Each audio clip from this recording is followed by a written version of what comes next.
Ces lives vient ainsi succéder le lancement officiel des travaux du congrès constitutif du réseau Ousmane Traoré qui a eu lieu le samedi 19 décembre 2020. Un spectacle auquel le public paraguayen a une fois encore honoré de sa présence. Je tiens à dire vraiment merci à la population paraguayenne pour l'amour. Merci à tous ceux qui, de près ou de loin, ont fait le tout qui est de leur possible pour que ce congrès soit une réussite.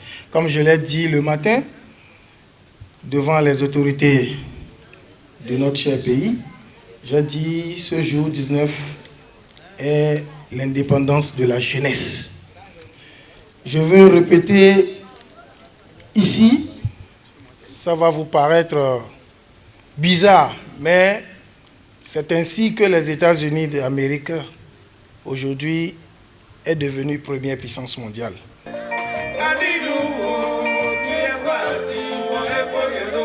Retour aux temps anciens où cette chanson est scandée a fait vibrer le public. Plusieurs autres artistes ont également marqué leur passage à travers leurs prestations. Pour clôturer la soirée, l'artiste Raïman Yari et Mafafo ont égayé les militants du réseau Ousmane Traoré par la chanson dédiée au réseau.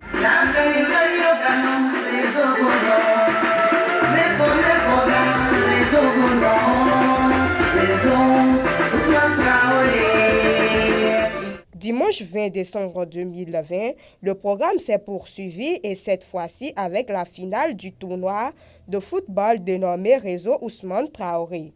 Deux équipes, à savoir celle de Zongo dans le 3e arrondissement et celle du 2e arrondissement zone B, se sont affrontées ce jour sur le terrain de football du 3e arrondissement.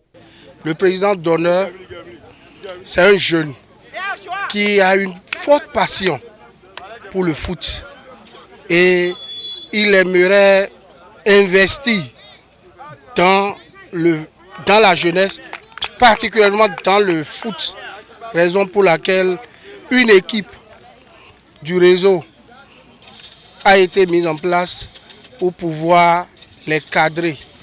Et l'objectif, c'est que finalement l'équipe du réseau va participer aux compétitions régionales, départementales. Et nous faisons la promotion des jeunes. Et par rapport à ça, nous voulons avoir une équipe nationale. Voilà. Donc, raison pour laquelle on a organisé pour pouvoir pêcher les meilleurs joueurs de l'équipe du réseau Ousmane Traoré. C'est ce qui a fait que nous avons organisé le tournoi. Et puis, nous encourageons ceux qui ne sont pas du réseau, n'ont qu'à adhérer. N'ont qu'à adhérer à partir de l'instant pour nous donner le courage de bien supporter, de bien faire la promotion des jeunes. À la fin du match, l'équipe du 2e arrondissement zone B remporte la victoire. Les deux équipes gagnantes et perdantes ont reçu chacune un ballon, des enveloppes financières. La coupe du tournoi est revenue à l'équipe vainqueur. Nous remercions beaucoup le réseau Ousmane Traoré pour les infrastructures. Et encore, pour le tournoi, ça n'a pas été facile. Donc, je félicite mes coéquipiers. Encore une fois, merci beaucoup pour le jeu et merci beaucoup pour le réseau Ousmane Traoré pour le trophée. Ça n'a pas été facile pour nous parce que nous sommes une équipe très jeune. Nous sommes la plus jeune équipe de la compétition et on a dû croiser du caillou avant d'arriver en finale. Mais on a croisé une équipe un peu mou, mais on n'a pas su gérer. Franchement, et ça, j'ai tellement l'honneur de remercier M. Ousmane Traoré pour nous avoir donné la chance de participer à cette première édition. Car ce n'est pas facile d'organiser une compétition. Ce n'est pas très facile. Vraiment, que Dieu nous accorde la chance et longue vie pour la prochaine fois. Et là, ça viendra encore. Le réseau Ousmane Traoré vient ainsi de mettre fin à son agenda établi sur les 112 heures. Abonnez-vous à la chaîne MP Vision TV et activez la cloche de notification pour ne plus rater nos vidéos.